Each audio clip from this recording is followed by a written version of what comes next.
Everyone, and welcome to Reel, the revised version. I'm Zandrous. And I'm Drifter.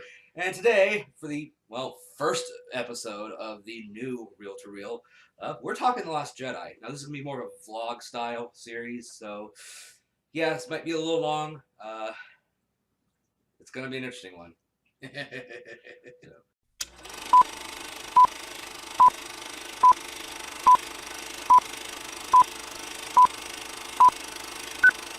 So this is actually our second time doing this, a video. We did it last night after seeing the movie, and we had to sleep on it because, time constraints kind of made it to where we couldn't do any editing or anything. So we slept on it, and after sleeping on it, we decided to redo. And now that our thoughts have kind of settled, yeah, we've been allowed to kind of come together more, because the last one was a bit long. We're hoping this won't be as long. The last one was over an hour and a half. An hour and 45 minutes, actually. Yeah. It was a little rough. Yes, we're going to try to not go that long, so you're welcome. Alright, so we'll go have it to where it's a non-spoiler section in the beginning. We'll talk generalized, and then we'll get more into the specifics and our opinions, spoiler stuff, a little bit later on. We'll warn you about that, and then we'll give a final rating between 1 and 5 stars at the very end. So don't worry, we'll let you know when spoilers are coming and tell you where to skip to. So, not spoiler section. Let's give our opinions. I'll let you go first. Oh, you're going to put this on me. Yeah, because I did it first yesterday. Oh, you're so crabby with that. All right. Honestly, I felt disappointed. I went into it, not really having much of an expectation, that kind of thing. I'm not the hugest Star Wars fan in the world. I've played the Knights of the Old Republic games. I've played a little bit of, Tor, until I got bored of it. But I've never been a big, extended universe, this kind of guy. And, well, I guess because I wasn't that big of, wasn't that into it, I didn't feel that much of a connection with this movie, with the characters, with really the plot or anything going forward or going around. I mean, You've seen the other movie, at least. I've seen the other movies, yes. But I kind of feel like this movie kind of, I don't know, destroyed some of the goodwill I had towards quite a lot of them. I didn't care much for the pacing of the movie. I feel like the plot could have been a lot tighter, a lot smoother, a lot better. All in all, my feeling coming out of the movie theater was very much meh. It was a movie. I saw it once, don't think I'd see it again. I'm actually in agreement here. Now, me, I'm a little bit more to the extended lore, nowhere near some of the other people we know. I've read a couple of the novels. I actually read 2 of the Darth Bane novels. Ooh. And Darth Bane, for those that don't know, was the person in the original lore before Disney decided to completely truncate anything of the original movies and the prequels from the extended universe. Which I think might be hurting the narrative going forward. Yeah, but Darth Bane created the Wolf too. So I know a little bit more about that, and I've read the lore a little bit more that was in the KOTOR games and the Old Republic a little bit, So my connection with the extended lore is limited, but enough of it where I know something makes sense, as well as the lore within the movies that they talk about. And this movie, left me wanting. It really did. Disappointing is definitely the word I would use. As I came in, I was excited for it. I mean, I wasn't like, oh my god, it's going to be the greatest Star Wars movie I've ever seen in my life. But I was going to just I was really happy with The Force Awakens. I wanted to see more. I wanted to see where they were going. I wanted to see how Rey was going to develop, and Finn, and Poe. Answers to some of those questions that the first movie posed. And they posed a lot of good questions. Yeah, they did. A lot of good things. There's a lot of places they could have gone. But like he said, it just kind of doesn't live up to that. And not to mention, the plot was very disjointed. It made little sense at some points. There is needless plot that could have been avoided by better writing. Characters act kind of out of character. Some characters that are introduced don't really add anything, though I might like them. They ultimately become pointless or not really needed. Needlessly complicating matters when there's really no use for it. And even then, when we were discussing in the car, there are some characters that just completely made a backward slide in this movie. That they had character development, we're going somewhere, now they're kind of like, not so much. Yeah. So, I mean, it's just one of those things where I came out of this movie not really liking it. I don't hate it. I'm not sitting here going like, oh my god, this is terrible Star Wars movie ever. Because no, that's Attack of the Clones. Yeah, it's by far not the Oh, worst man. Star Wars movie, No. but it's nowhere near the best. I was bored out of my mind with Attack of the Clones most of the time. I got bored at parts in this one, but I wasn't to the point of Attack of the Clones where like I'd rather watch Sam blow. But the point is, generally our thoughts aren't very positive. There are good things in it, which we'll talk about in the spoiler section, but these good moments, these nuggets of potential, go unused or wasted. I think the way I put it in the car was on the ride, on the ride over here and talking about what we're going to do. Yeah. The cinematography was, barring a few scenes where they didn't use lighting and coloring very well, the cinematography was great. There were some fantastic shots. There was a lot of really good use of CGI. Then there were the sound design was good. Like you felt impact. You felt when something exploded or when something was going through space. You felt the importance of a lightsaber strike. So all of that was there. Outside of a few areas that were a little bit over the top, that kind of thing, the camera work, the film work was phenomenal. Where I feel this movie falls down on its face and skids for about 20-30 yards is with the story and the execution of the narrative. That's the weakest part of this film, and I can't ignore it. As a writer myself, you wounded me. I can't ignore it as somebody that actually likes good characters and likes a good story. I can forgive even a mediocre story with good characters. Yeah. I am a sucker for instance for Kung Pao Iron the Fist. It's not a good movie. It's stupid, it's cliche, and but it's got interesting, fun characters, and it knows it's stupid. It knows it's stupid. It knows it's cliche. This took itself seriously, but I feel like we were watching Kitty Hour on the set. I mean, I don't know what was There's a tone issue. Yes. This is supposed to be a dark movie, and it is dark in a lot of ways. And that's not a bad thing. I like some of the darker movies in the different trilogies. Especially when you're building up that tension towards the next movie in the series. Yeah, this one cannot do tension. This couldn't hold. It tries to build tension. It tries to stretch that rubber band and stretch it, and then all of a sudden it's like snaps back real quick, rather than like loosening it. Just like, oh, we have this tense scene, all this stuff's going on. All of a sudden, here's a porg, and it's turning a Chewbacca scene. Yeah, the tone.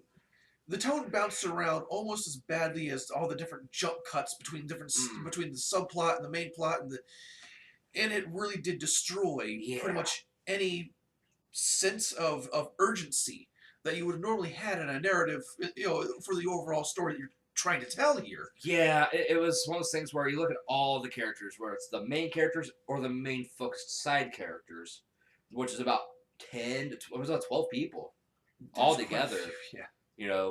And you're trying to focus on all these different people within like around 10 different locales. That's a lot of places to take people that are existing in all these different places at the same time.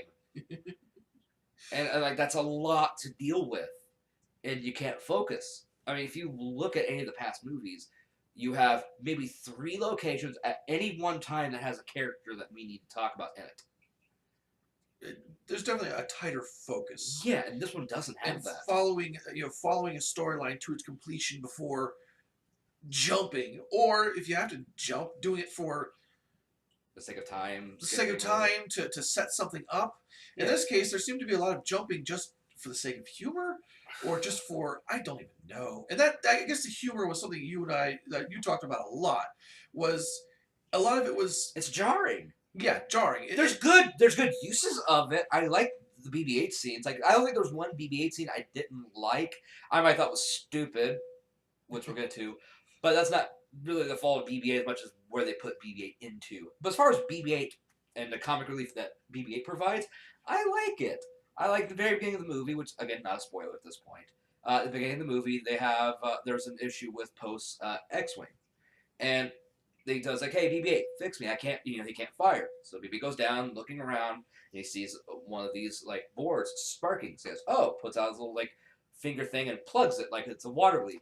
Then another one, oh, so he plugs that one, and then they cut away for a minute or two for whatever reason, showing more dodging and the starfight and everything. Go back inside, and you see like all these fingers in the little like circuit board, and it's still sparking. So he kind of looks around, pulls it back, tilts his head over, and bangs into it.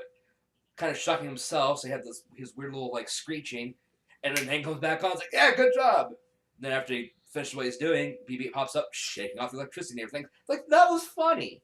That got me chuckling. It was cute. It was fun. And that's what I expect from BB-8. It was a good, use of that kind of comic relief that fits into the plot. Unfortunately, though, those types of moments were the exception rather than the rule. Yeah. More often than not, it was just going to some little sub joke for no apparent real reason other than, haha, let's get a laugh out of people. Or they're trying to make something seem more like whimsical than it is. That actually, yeah, the tone wasn't right. The jokes, a lot of them just did not land.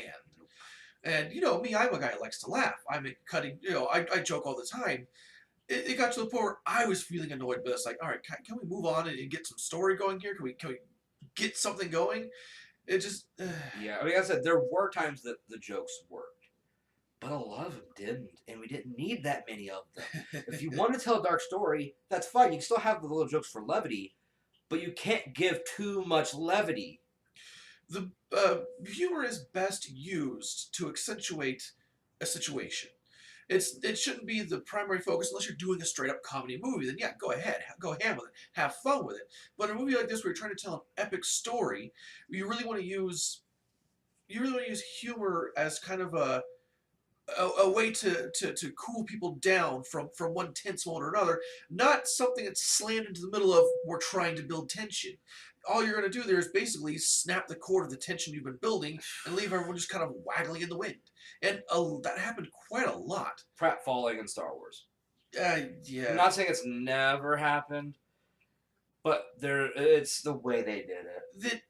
I believe you said it best. The way they used humor in this movie did feel more like a prequel than one of the original trilogy. Even The Force Awakens had its moments where just certain little things like that, but it worked in Force Awakens. They did it properly. This wasn't that. So not even comparing Last Jedi to the original trilogy or the prequel trilogy, just to The Force Awakens, it's a weaker movie. Yeah, unfortunately, I have to agree. It was a much weaker movie from The Force Awakens. The Force Awakens gave us things to look forward to, questions we wanted answered. At the end of this movie, I don't really have many questions other than the hell are you gonna do from here? And I guess that's one of the big problems is a lot of the questions we had that we were looking forward to going into this movie are now just gone. Either they don't get answered, or they get answered very unsatisfactorily, or they're just dropped. Which we'll get into a little bit more here in a minute. In the spoiler section. Yeah, which is about to come up, because we're not going to drag on this too much longer. If you can't tell, we were kind of disappointed in the general sense. Again, we'll save how we're rating it later, but we're getting ready to go into spoilers. So if you don't want to be spoiled, if you have not seen it, we will say this. Go see it if you're a Star Wars fan, because you need to see it for lore reasons. For episode 9, you've got to see it. So if you want to go see Star Wars again after this, go watch this movie. You may not like it. You may like it. I don't know. But we're telling you, at least from our point of view, why we were not as happy as other people might be. But we're nowhere near as angry at it as other people have been. Because I have seen some angry comments. There are people way more angry than us. Yeah, they're going to the hyperbole territory on it. They're trying to like, oh my God, it's the second coming of Jar Jar Binks. It's not that. It wasn't that. No. But this is not Empire Strikes Back. No. As much as it does try to homage to it and tries to believe itself to be, it really isn't. So take that for what you will, but we do say go see it if you're a Star Wars fan. If you're not, and you've never seen Star Wars, don't see this. I mean, you can watch Force Awakens and then come see that, or go back and watch all the other movies and then see this. I don't even recommend watching Force Awakens and then immediately going to watch this movie, because you're just going to be left going, wait, what? Yeah. This is the sequel? I'm not missing one in between this and that? I mean... Yeah, because there are some things that make no sense. But yeah, go see it. We're not saying avoid it at all costs, but don't go in with high expectations. Go and see it, understanding that this is the second movie in a trilogy, and it suffers very much from second movie-itis, or whatever you want to call it. Yeah. Hopefully the third movie brings everything around, and you go, all right, that was worth it, but this is definitely... what was the second Matrix movie? Reloaded? We're definitely into Matrix Reloaded territory with this one. Well, because Revelations was worse, actually. So Reloaded was bad, but Revelations was worse. Was it the third one? Third one's Revelations. When they kill off Neo like Jesus? Cyber Jesus. Yeah, they do that, and then they killed Trinity off. The story, it was all terrible. Revelations was so bad. This isn't that. It's definitely Matrix Reloaded. This is. Oh God, I'm trying to think of a trilogy series. Actually, this is like Iron Man 2. Iron Man 2. It's disappointing. I'm just worried this is going to become like prophecy now that I've cursed it. It's like, no, this is going to be exactly. Actually, I think it's more like Thor: Dark World. This is going to be exactly like the Matrix trilogy. You've seen the second Thor, haven't you? No. Yeah, okay. This is like Thor: Dark World. It just doesn't work. I think it's the best way I can put it. It's like Thor: Dark World. It's a low point for sure. Yeah. Not the lowest point. It's not the Incredible Hulk. I'm just hoping I haven't cursed it now. Like I was saying, where the third movie is going to be even worse. No, Abrams is coming back for the next movie, so it should be God. Better. Abrams handled Star Wars so well on the first one. So at least he knows how to work drama and intrigue and far better directed than Rias, whatever how you pronounce his name, Johnson or whatever. I don't know. He didn't do well in this. All right, spoiler time. So if we don't want to be spoiled, go to this timestamp to see our final thoughts and score. So, yeah, you've been warned. All right, so we're not going to go plot by plot point everything in this because that'd take forever because this movie felt like it took forever. It did. The pacing was bad. It was bad. A lot of stuff doesn't make sense. For some reason, after the events of The Force Awakens, the First Order is now in control.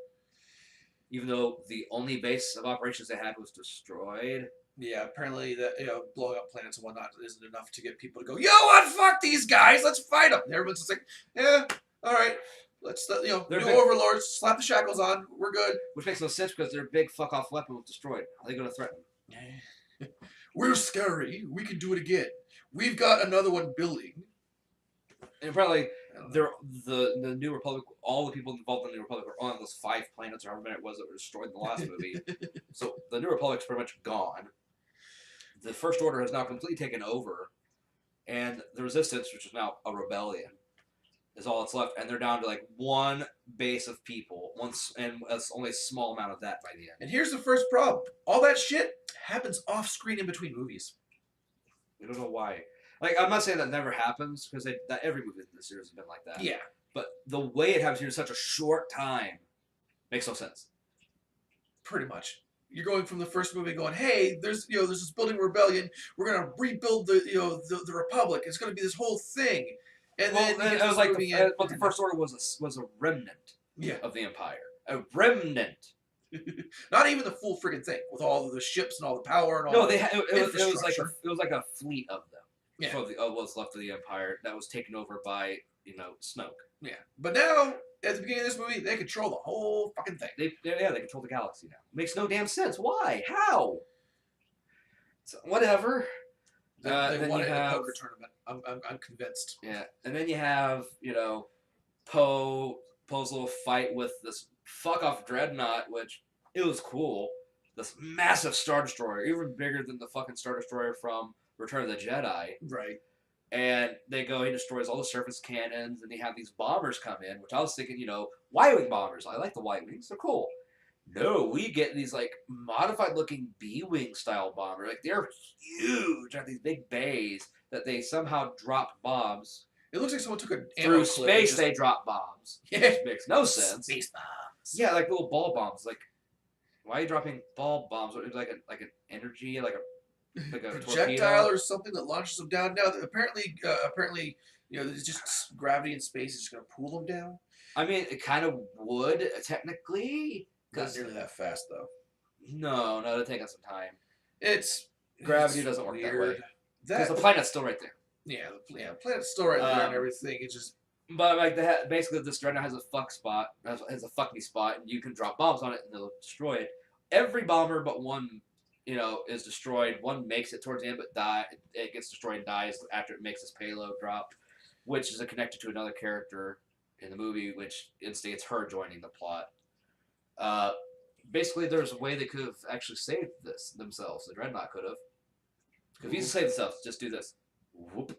Would have destroyed No. Just tip your nose up. You'd have hit every single one of the bombers ship that were in a row. I like how the other cruisers that are hanging out there just watching this. Yeah, why didn't they interfere? They're just like, we got guns and stuff, but you know what? These guys got moxie. Let's see what the rebels do. Oh hell, they blew it up. What are you guys doing? What the fuck was the point of your fleet? Why are you even there? Other than, we got these badass ships. Check out how we pimped our rides. Why are you there? Because Hux is an idiot. Hux is a dumbass. He's terrible. He's no Moff Tarkin. No, not even close. God, he is no Tarkin. At least Tarkin could destroy a planet. This jackass... Tarkin was intelligent. Yeah. This jackass doesn't know anything about tactics, anything about anything. He literally stands there and watches them blow up his dreadnought. Like, he's a smarmy, smug asshole. That's his thing. Huh, that kind of And sucks. that is him the entire movie. He's a blithering dipshit. Like, I hated him the first one, but you're supposed to hate him. I didn't think he was an idiot, though. Yeah, he at least... He was competent. Yeah. In this, no, he's not. No, this one he's just... So after they destroy the dreadnought, they make their jump, get everyone in and jump out. All the people lost, which Leia's upset about. They get followed by this force of this fleet because they got tracked through hyperspace somehow. I guess it's new technology, according to Rose, which is our new character, which you meet, whose sister was the one that did the payload and then died. That's new technology, and that they could track through hyperspace, but it's a very focused thing. They have to focus on like one ship, so they focus on the main ship, the command ship for the resistance for landing more, and that's how they followed them. And now we got the slow OJ style chase in space. This is pretty much the entire movie. Is essentially it's like reverse speed. Chase. Yeah, reverse speed. Like throughout the movie, they smash cut back and another ship's running out of fuel And for some reason, the captain stayed on the ship instead of just autopiloting long enough, and then it's like just let it fall back. I don't know. It was dumb. There's so many stupid things. They've lost their medical ship. Ooh, now they don't have band-aids. Yeah, but all left on there was the captain. Everyone else had escaped that was still on it. He's like, fuck you, I got the band-aids into a shuttle, bitch. It was dumb, guys. It was dumb. What else we think here? So, this is still in the first act. So Finn wakes up off his medical bed. He's like waking up, freaking out, and Pratt falls out of it. Like, it's like, oh! I think I actually made that noise. I think, there was, I don't know. And then it's like, Poe's landed in the ship, and it's like, what? Finn naked, leaking, what? Look over, and there's Finn walking around this weird, like, kind of clear liquid. I'm guessing it was like suit, like a Colto tank portable. Yeah, like form. A Colto tank or a Bacta tank, something like that. But he's like walking around in this clear like suit with liquid just going squirting out of him. And he's like, and everyone around him's ignoring him. Why would they ignore him? I mean, there's just going on, but he's like, there's some random guy walking around leaking. It's like, what's with the naked black man leaking? I don't know what's going on. Someone help the man who's leaking. Instead, everybody's just like, they ignore him. The only person who knows him is Poe. And it's like, where's Ray? That's the thing about the comedy. It makes no sense. People laughed at that. I'm like, what the fuck's going on? It wasn't funny the way it should have been funny. It's funny in retrospect. Like, this was just a stupid decision. This was freaking like airplane style comedy stuck in the middle of Star Wars. No, it's not airplane style comedy. Because airplane style comedy was funny. Okay, I'll give you that. Alright, let's get back on track. So Rey has found Luke. And at the end of the last movie, we have Rey holding out the lightsaber towards Luke, and Luke kind of looking at it stoically. So Luke takes the lightsaber, holds it in his hands, and he looks at her. She's got the smaller face. And then he just goes and walks off. Throws it over his shoulder like it ain't no thing. With a stupid look on his face, like I just gave. That was pretty much the look. Just...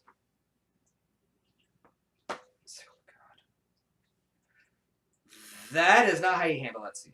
That got rid of any tension that was built up at the end of the last movie and that scene, like right at that scene building up.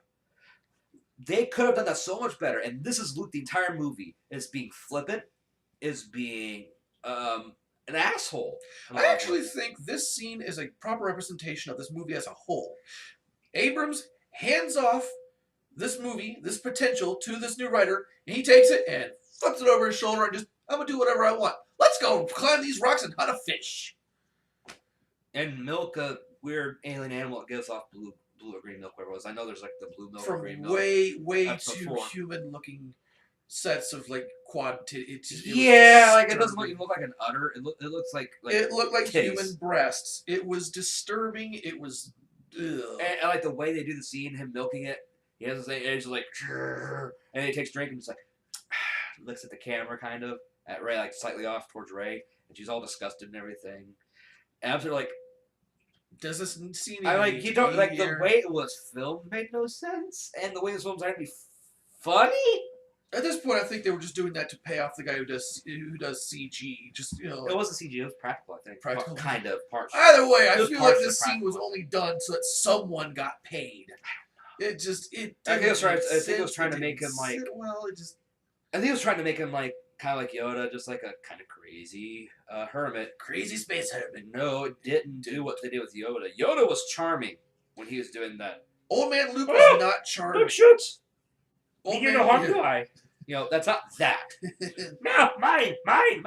That was funny. It was stupid and funny in the right way. Where it's like, who's this crazy guy? I'm looking for a Jedi Master. Oh, you're the Jedi Master. Because it's judging things by their looks. Whereas in this case, we already know Luke is a Jedi Master. He's just being a crazy old space hermit for the fun of being crazy old space hermit. I mean, never mind. I can sense through the Force, and I could probably tell that Leia's in trouble. Except, I guess he cuts himself off from the Force. Yeah, he cuts himself off from the Force because of his failure with Kylo Ren and the Knights of Ren. But if I've learned anything from KOTOR 2, doesn't that often leave a problem? Isn't he like a dead spot in the Force now? And shouldn't there be like all kinds of not crazy... canon now? Oh, right, that's right. Because none of the good storytelling matters. But yeah, just the whole thing with Luke was not handled well. You find out at one point that Luke basically tried to kill Kylo Ren, even though he kind of lies about it to Rey. And then Kylo tells her more, like, no, he tried to kill me. And the actual thing is that he went there to confront Kylo Ren about it when he was still Ben Solo. And he has his lightsaber ignited. It was just for a moment, and I wavered. And I can't do that. But he'd already been seen by Kylo, and Kylo gets his lightsaber, goes to attack Luke. Luke defends, and then he pulls the building down around him and Luke. And that's the thing. Luke comes off from the Force because of his failure. And he's become a hermit in that because of failure. Now, here's the thing. One of the main plots from Force Awakens was getting this map to Luke that Luke left behind. It was like the whole purpose. Kind of, yeah. And it's like, okay, we got all the map. We know where Luke is. So she went there to find Luke Skywalker. Because it was supposed to be when they need him kind of thing. Yeah. He was off to find the first Jedi Temple. And we find him. And he's like, why are you here? I came here to die. It's like, that makes no fucking sense. Why? So if you're here to die, why bother giving us a map to go find you? Why anything? Why tell me where you were going in the first place? Why not just fuck off and die somewhere? I mean... I don't know. See, this is the thing. People have been praising this movie for taking risks. No, they made bad choices. That's not a risk. You're completely changing what the plot was. This is the stuff Ed Wood would do.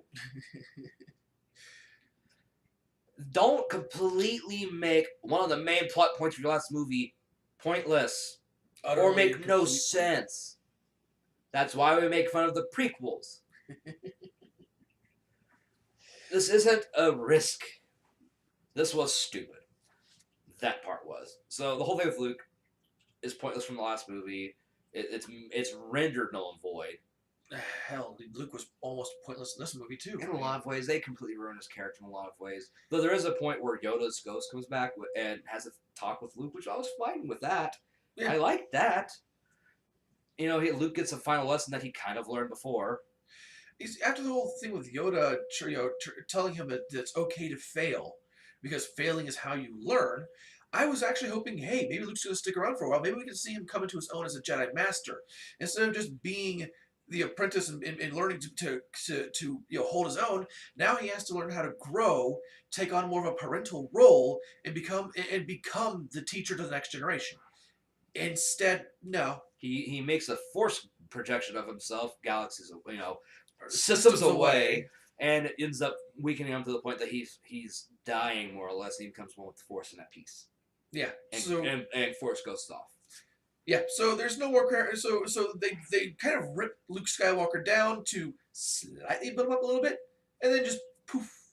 See ya. It was fun knowing you. They handled Han's death way better. Actually, yeah, Han's death was way Yeah, more satisfying. anyone saying Way that more all the gratifying. original trio have been going out like bitches, you didn't watch The Force Awakens that well. Han Solo went out trying to save his son. When Han Solo died, I felt something. Oh God, When Luke Skywalker died, I thought to myself, huh. Yeah, like, that's a waste. Like when the scene happens in The Force Awakens, where like Han Solo goes to confront Kylo Ren on that bridge, the dread built up in me.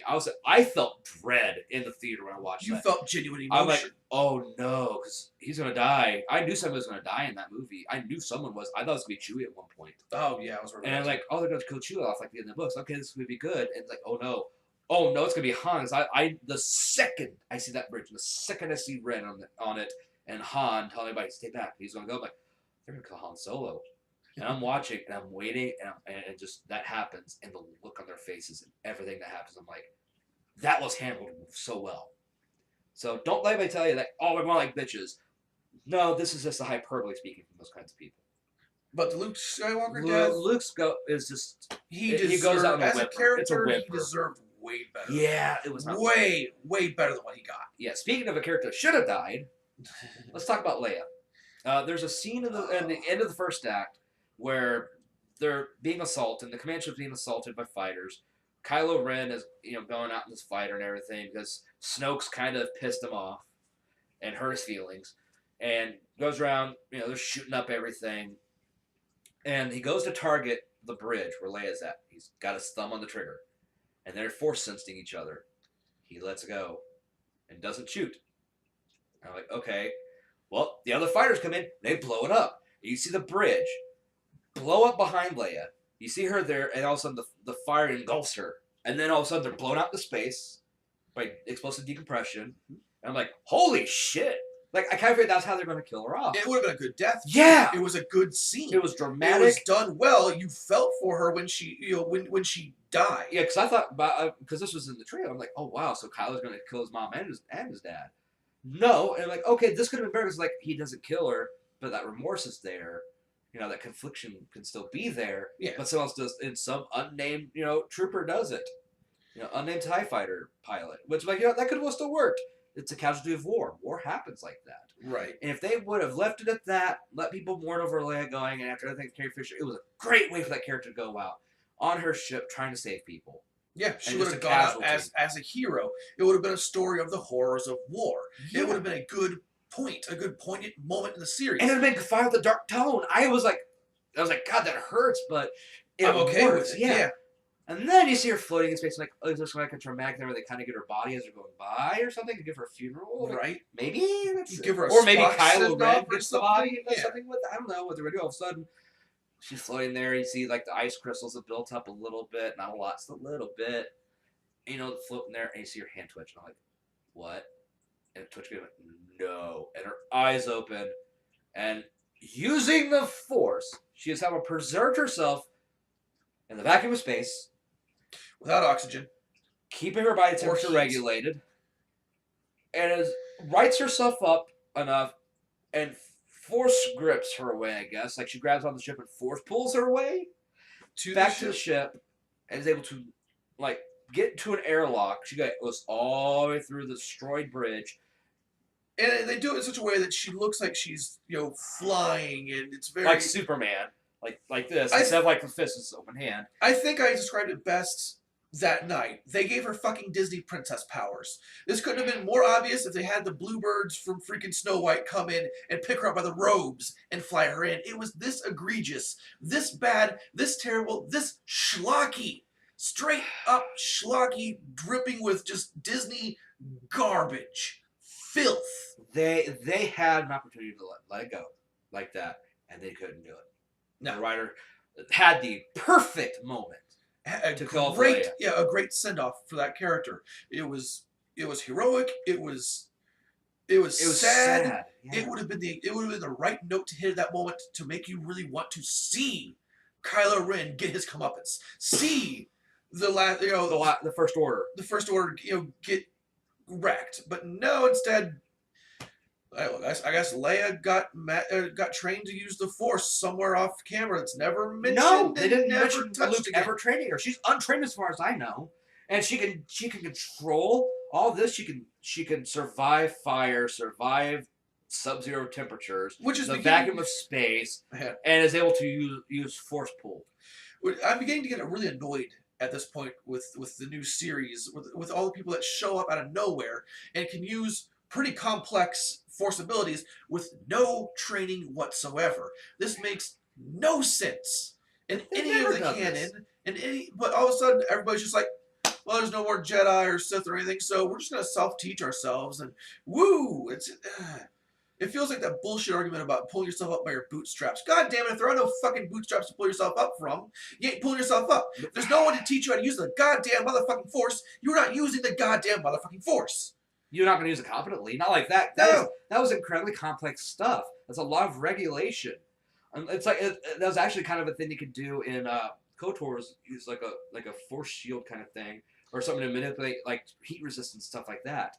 So that even then, that was something you could be trained to do. Yes, I'm not saying it's impossible to But do. your character couldn't do it until someone showed you how. At that point, the most you could do with the force was subtly manipulate people in situations, but you weren't. But without training, you weren't going to force pull anything to your hand. You weren't going to force push anything out of your way, and you certainly weren't going to be flinging around a lightsaber between your fingers without chopping off your arms, your legs, or the entire room around you. Now I've seen people trying. It's like, well, yes, no one could just use the force, however, except Luke and all those other people. Like, yeah, here's the thing. I don't remember Luke moving a starship very well in Empire, untrained. And I don't remember him being able to do anything until Obi-Wan had started to show him how to use the Force. And it started off simple enough with subtle manipulations, and with using the Force to sense a droid when it was going to attack. It didn't start off with him going, "I'm gonna lift the boulder with my mind." Yeah, he had to learn to do some of the stuff, like balancing his body and his mind. It was a balance. Leia, something had a balance of mind and body? She just learned to do this on the fly. And if Luke Skywalker had trained her between movies, why was this never pointed out, never touched upon? Tell us a little bit. I'm not saying that it's like, yeah, we know Leia has some force sensibility. At the very least, she can sense great distances. This has been established. Yeah, that's fine. I'm not arguing that. I'm arguing her ability to manipulate the force at all to that extent, to that minute of an extent. So that's night level shit. Right, at this point, she's that's not even Padawan level. What's night level? Come on. Because at this point in the series, she should just be a force sensitive.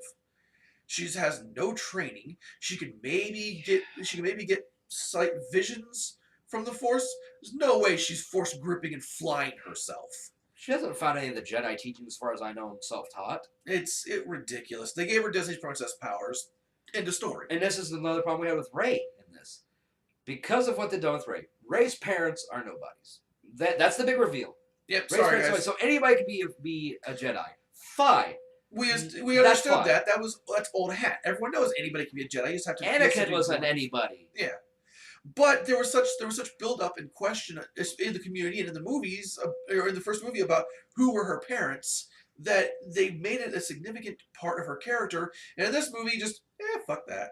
It's like, no, your parents aren't, or there, it's you. You're important. You just became. It's like, why did she become? Why is she this powerful?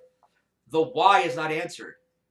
Like, we got a who, but the who is supposed to explain the why too a little bit. Yeah, maybe her parents were force sensitive. Maybe they were. Maybe they were some of the members of the Knights of Ren that survived and had a kid at one point, and dropped her off somewhere. Maybe they regretted it because we don't see the Knights of Ren anywhere. They're gone. They have fucked up from the plot completely. I thought maybe they were the elite guards for Snoke. I don't know. It's not explained. So, but I was gonna say maybe they were some of the people that were trained by Luke. Because this did take place a while back. Ben would have had to be young to be trained like that. Because you have to be young to be trained usually. Because I forget how many years there are in between. I don't know. Rey and Kylo Ren. We don't know how old Kylo Ren was when he was being trained with Luke either. I'm sure at one point it was stated and I was told, but maybe there's a 10-year difference. I don't know. That big a Star Wars nerd, so I never committed that number to memory. I don't know. My ideas make sense either, but it makes more sense than what was given. But maybe they were just force sensitives. It could at least done that. Something. Maybe she's a balancing of the force. So like Anakin was created through the force. That's at least something. But It's in not this movie, explained. it's not explained. No. At best we get Kylo Ren saying your parents were Drunk junkers. yeah, junkers who sold you for Booze money. Yeah, booze money, and then pissed off. Which, all right, cool, fine. Maybe he's lying. Maybe he's not. It didn't seem like he'd be lying at the time because he was trying to convince her to join him, and that would be kind of like a And you know it deep down too. And she acknowledges it. yeah. So it's kind of. I don't know. Maybe he's lying. It's possible. But the way they went about it was terrible. It was even if he is lying, it was so bad. Even if that is the truth, there were better ways of revealing it.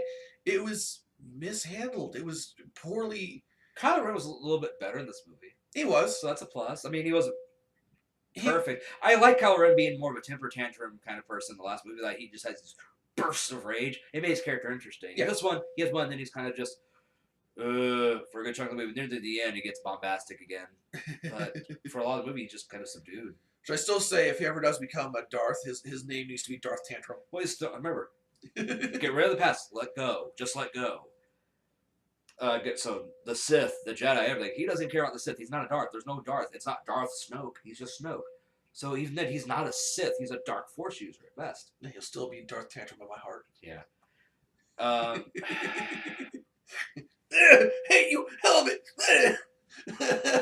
Yeah, they destroyed. So mad right now. Yeah, You got me made fun of by Snoke. They destroyed. They had to help destroy the first act. I don't know. Is there anything I feel else? you, Darth Tantrum. I feel you. Finn was a bumbling nitwit. Finn's character backslid so bad. He lost. He didn't have that confidence. He didn't feel like he was that well-rounded a character. It even got to the point where I was starting to question, his actual loyalty to Rey and how much he believes in her, because there's this whole thing where he tries to basically turn traitor and desert.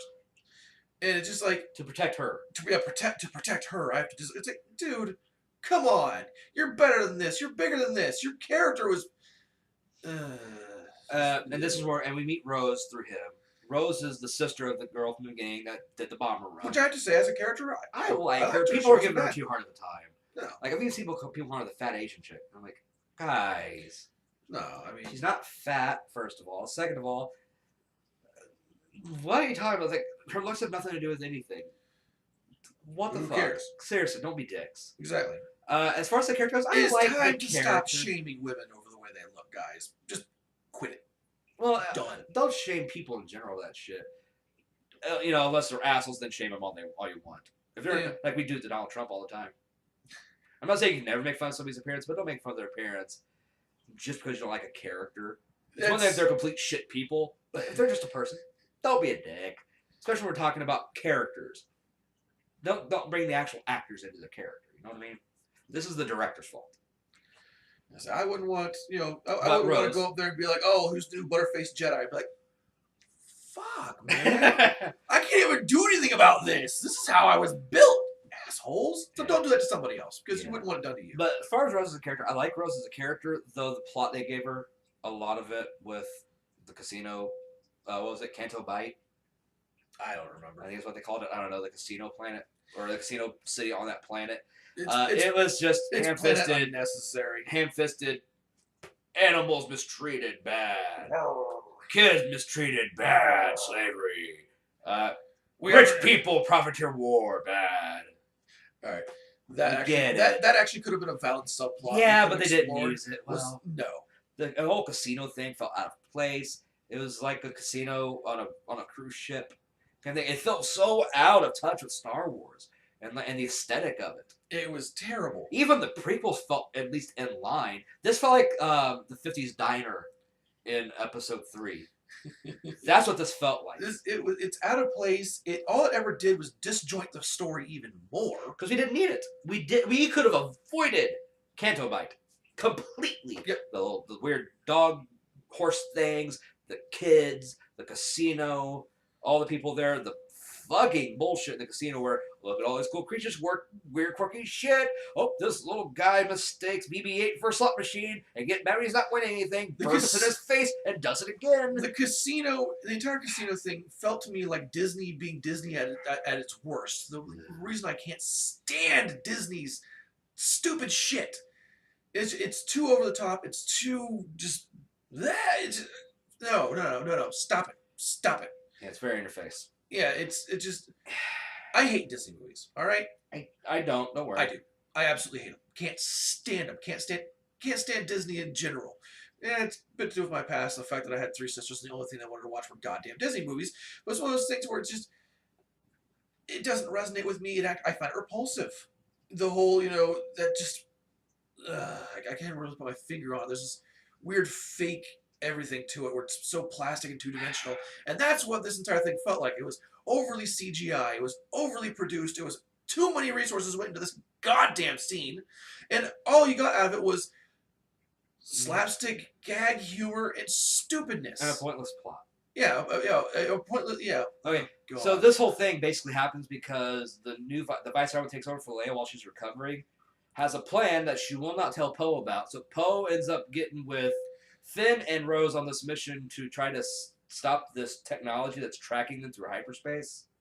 Because you need like a code cracker to get behind where this thing is going to be hidden from that somehow Finn knew about. Well, because he used to mop floors on that deck. Well, here's the thing: do all of them have this? Why is only one of them using it then? Well, I have no idea. At any rate, I have another plot hole we're not going to get into. So they do this whole thing, find a code cracker to break into the room that has the stuff so Rose can dismantle it and disable it. Fine. Okay. And then that's how this all happens. You meet DJ, who's the person you end up getting. Is it the person you're sitting there for even? Yeah, they never actually talk to the code cracker supposed to. The guy that has the thing on his lapel. That Maz told them about, because Maz is a plot device in this. Maz says about this code cracker has this flower pendant thing. I still love Maz, all right? I'm going to put that out there. Misused in this. Yeah. So you go find this guy. He's at Crab's table or whatever, supposed to be, has the flower thing. Go to talk to him. They get stunned and taken to prison, and they meet DJ, who's a slicer, and I guess he's not the same person now. They're crackers now. I'd rather call them slicers than crackers because same thing. But the point is, it's not the person they went for. Bring him back. He turncoats on it eventually, and all of this leads to the death of more of the resistance. You know how one would solve this if Holdo, I think it's Holdo. Holdo, or something like that. I keep wanting to say Holdo, but it's Holdo. Holdo, I believe. Really masculine sounding. There's a last name. It's a really masculine sounding name for the lady with the purple hair.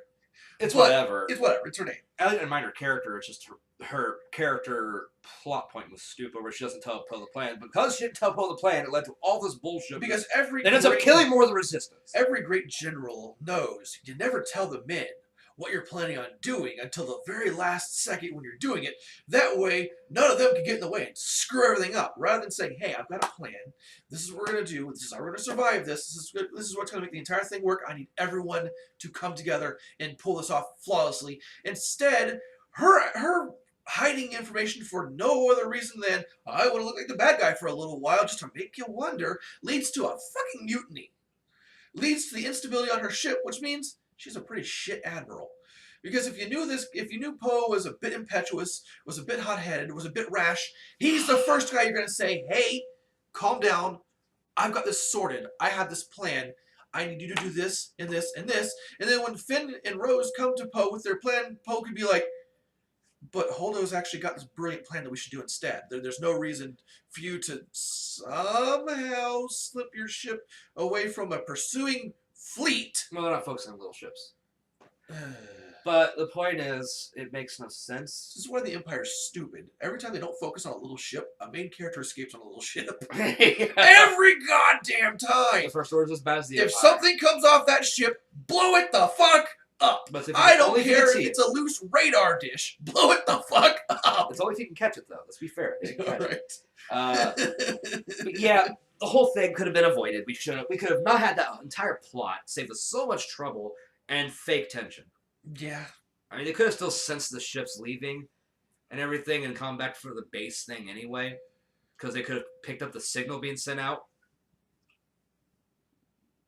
Remember, the resistance sends out a signal, and no one answers it. No one responds to it. Nah, nobody cares. No, nobody's gonna come to their aid. But it could have been that the First Order picks up the signal and then comes for them at the base. I got them to the base in a better way than this movie did. You also had the signal that's been bouncing from the ring that Rey has, that Leia has, It's binary. that Finn has, that Poe has, that I'm sure at one point there was a janitor walking around with it slipped on the end of his broomstick because everyone had this fucking device. The hot potato transponder. That transponder code could have easily been sliced into. They could have easily been tracking them that way, so they knew both Rey's position and the fleet's position. But no, instead we get Ex Machina ship, which makes no sense anyway because. So let's keep going here. Snoke dies like a bitch. Snoke's this all-powerful dark force user. I'm not even calling him a Sith Lord. He's not. He's a dark force user. He can move things more or less with his mind, barely moving a hand, sliding right over the place. Tortures her. He can force lightning really quick to blow people back. He was able to across the system slide Hux around on the floor like he could have used him as a wash rag and just. He was like a human Roomba. Yeah, human Roomba. Roomba, there you go, Roomba. Make sure you get all the quarters underneath all those console decks. It's just dunk, dunk, dunk.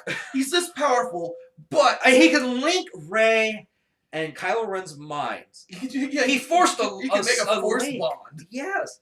And Kreia style force bond on just two different people, not even using himself as one of them. And then spy on the conversation. And he can read people's minds. And yet he dies because he has Luke's lightsaber sitting next to him. And Kylo Ren holding his own lightsaber in front of Rey. And Snoke reading his intents about killing his true enemy while behind his back Kylo Ren is using his fingers to move the lightsaber that's right here on his chair. Where, you could hear it. Metal on metal, rattling. I'm deaf in this ear, and I'm still pretty sure I could have heard that fucking lightsaber. Or felt the vibration. Because he was like leaning against it. And it took a while for this stupid thing. And it's turning, and then it activates, slicing into him, and it pulls out by Kylo Ren, and he falls in half, dead. So part way through the second act, not even completely through the second act. So that whole thing from the first movie about who the hell is Snoke? Where did he come from? Is he Darth? Is he Darth Plagueis? Is he? Is he a failed clone of Palpatine? Yeah. Who is he? It doesn't matter. He's a corpse. He was from the Outer Rim. There you go. Woo! Because I think Palpatine was from the Outer Rim too. Was he? I think. I don't know. I need to read the Plagueis novel and stuff. I've heard some good things about it. Doesn't matter. But Snoke went out like a bitch. People talk about the main character going out like a bitch. The main bad guy went out like a bitch. Because here's the thing. Kylo Ren is one of the main bad guys. Snoke was another. He's not like the Emperor where he was just a background villain. And Snoke was arguably the better bad guy. He was purely corrupted, purely evil. He was pulling the First Order together by his own wits, his own intelligence, his own drive and ambition. And now he's just now he's two halves hanging out on the floor of this. He's at least 3 or 4 pieces. Still, it was such a misuse of what could have been a fantastic, compelling villain to keep the series going. At least to the end. I mean, if you want to make Kylo Ren the supreme leader, fine. You could have waited till right at the end of the second act to do that, not part way through the second act. Yeah, it was too early on. This is another one of those risks, I guess people are talking about. It takes risks, man. It's not taking a risk. I mean, it's risky. I'll give you that. But here's the thing. Well, yeah, poor storytelling is always a risky endeavor. Yeah. Sorry, this was not good storytelling. It wasn't even a good, worthwhile risk. You could have waited. You needed to save it a little longer. They blow their load too many times in this movie on stuff that could have been saved for later. Too many times, too early, and for little to no payoff. Here's the thing. A lot of the themes, people can talk one of the themes is, lineage doesn't matter. Okay, fine, but continuity fucking does. That always matters in writing. It also matters when it comes to character consistency. Duplicity is another thing that's in this movie.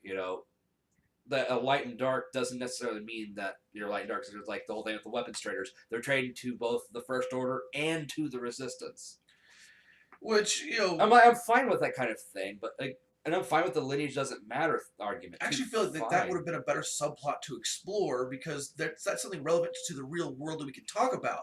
Is the fact that more often than not, these conflicts that the United States is involved in, that we are supplying weapons to both sides.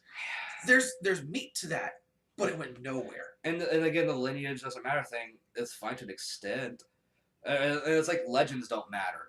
And they kind of like treat like everything that happened in the original trilogy like it was a propaganda piece. Like, oh well, that's just like a legend. Like, no, that actually happened. Everything we see happens. It's dark and gritty. People might be, making it a little bit more of a pedestal than it is. That's fine if you want to make that argument. But Luke was still the hero of the rebellion. Him and Han both. And Chewie. All of them. Leia.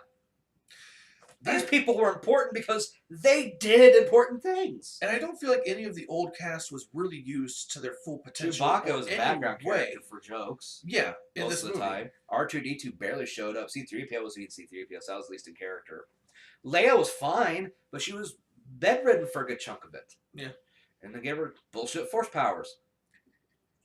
She had force sensitivity, not control. Rey became a Mary Sue in this because of how they did her parents. It's like she's like uber powerful. Like they could at least explain that her being as powerful as she is because the Force is trying to balance out. Because one of the things they talk about in this is a balance. I don't feel like Rey actually went through any kind of a character arc. No, at all. She didn't change. She just as impulsive. She's just as impulsive. She didn't really learn anything. She's just there. She's got great force powers. She can somehow wield a lightsaber better than she should be able to. She can do force things better than some other people. She wasn't fucking trained. She basically just went to the planet, was hanging around with Luke Skywalker.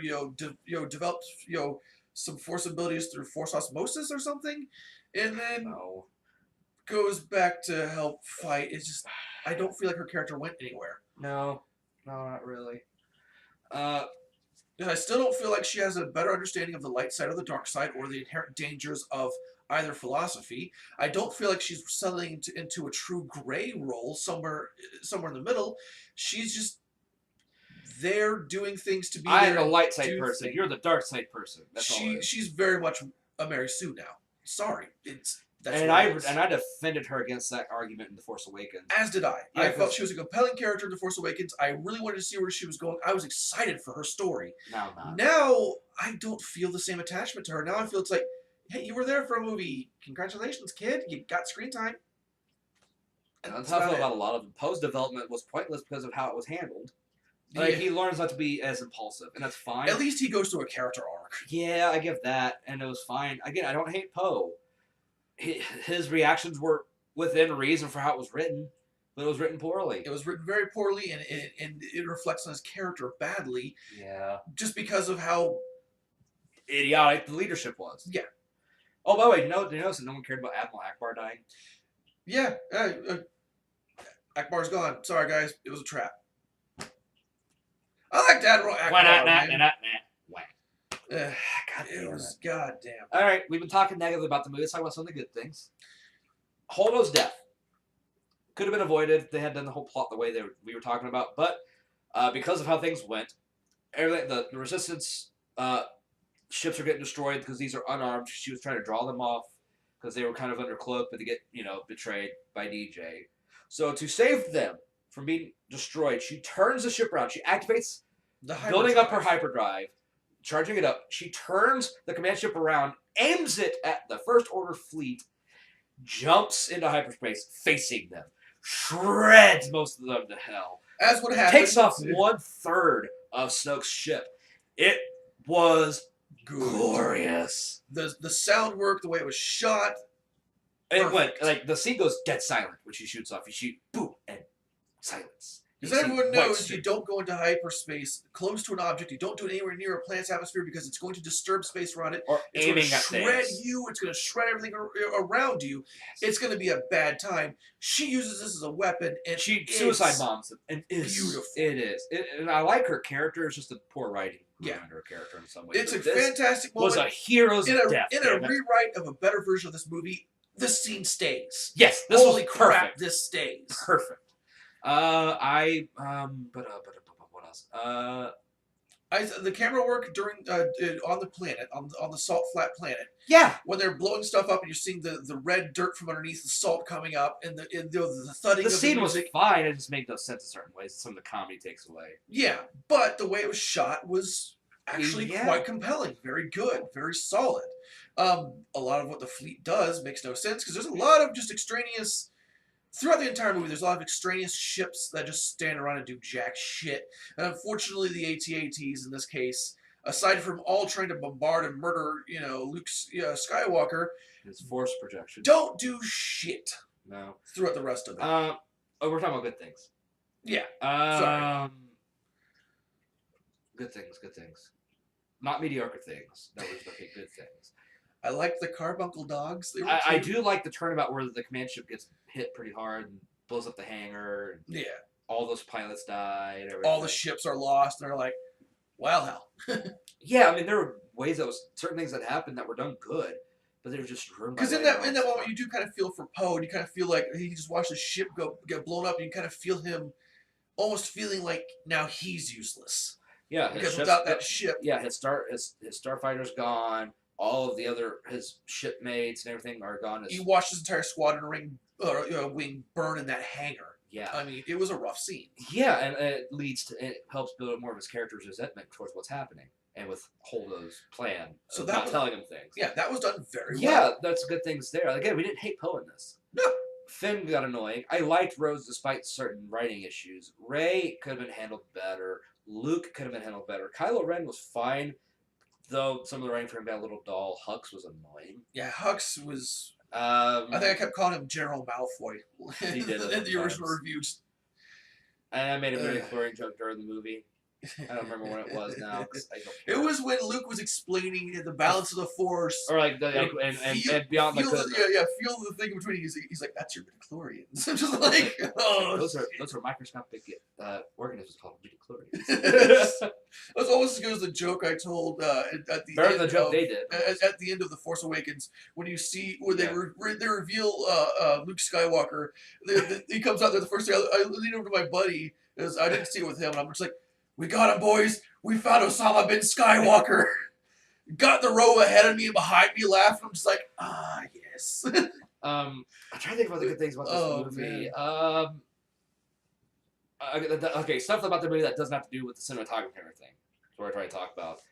I did kind of like the thing with Rey in that cave once she actually got in the mirror thing. Oh, or stabbing that. Yeah, that was good. It was actually pretty neat. That was something a little different. Like okay, and some aspect of like.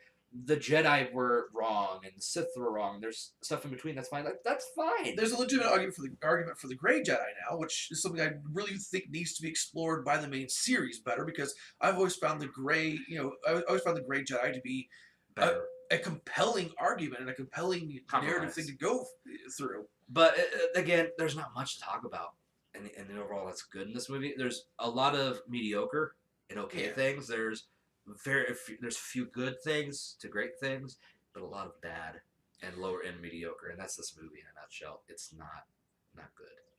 It's not terrible. It's not terrible. It's not good. It's very meh. Yeah.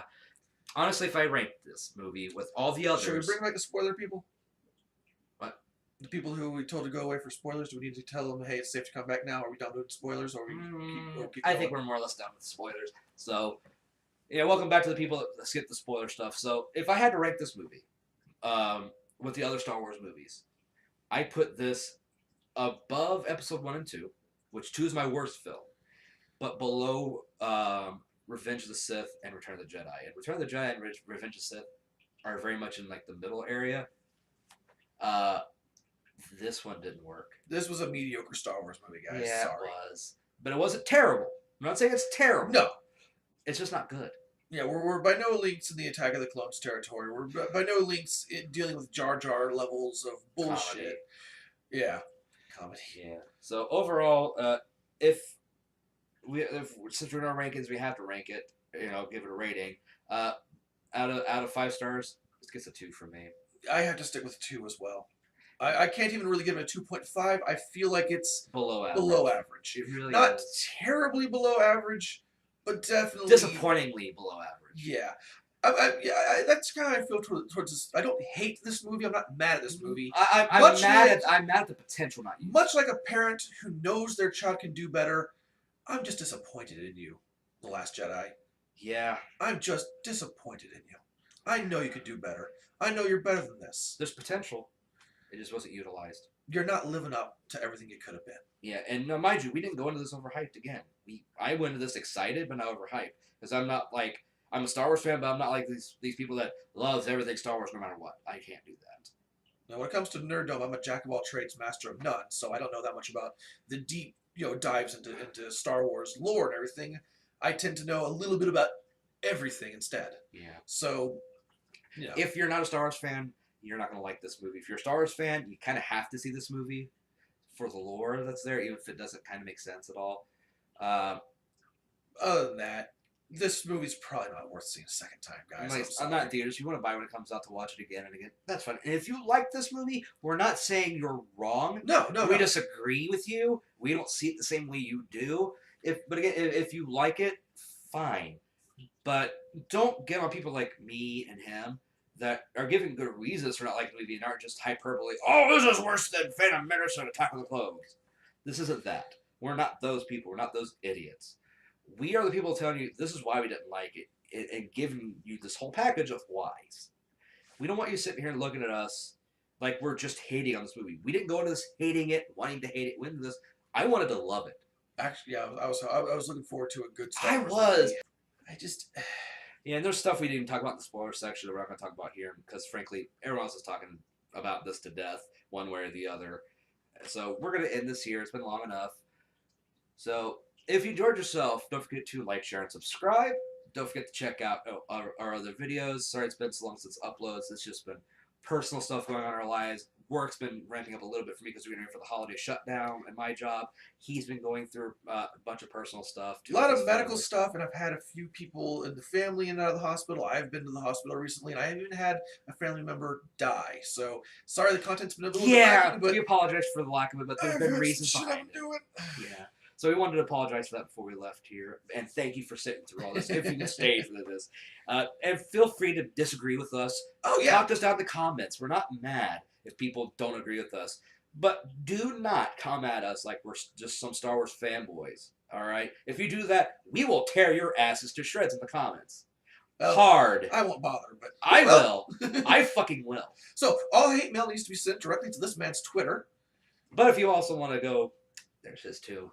You saw it in the beginning. I crack jokes on the internet. Yeah, you saw our Twitters at the beginning. But the point is, if you want to have a discussion, I'll gladly have a discussion about why you think I might be wrong or maybe I'm misinterpreting. Because we might be misinterpreting. We may have missed something, but it's not really giving us a reason to go back. Yeah, I'm by no means a film student or a film expert. We're not critics. So if there's something that I'm missing, something I'm just not understanding, I'm more than interested in finding out and seeing if I really am wrong. But narratively, this didn't work, and the themes made no sense with the narrative. The characters didn't work, in our opinion. So, thanks for joining us. This has been Real to Real. I'm Zandrous. And I'm Drifter. We'll see you in the next video. And in the meantime, Merry Christmas. Hopefully we'll see you before then, but if not, we'll catch you later towards the new year. Bye.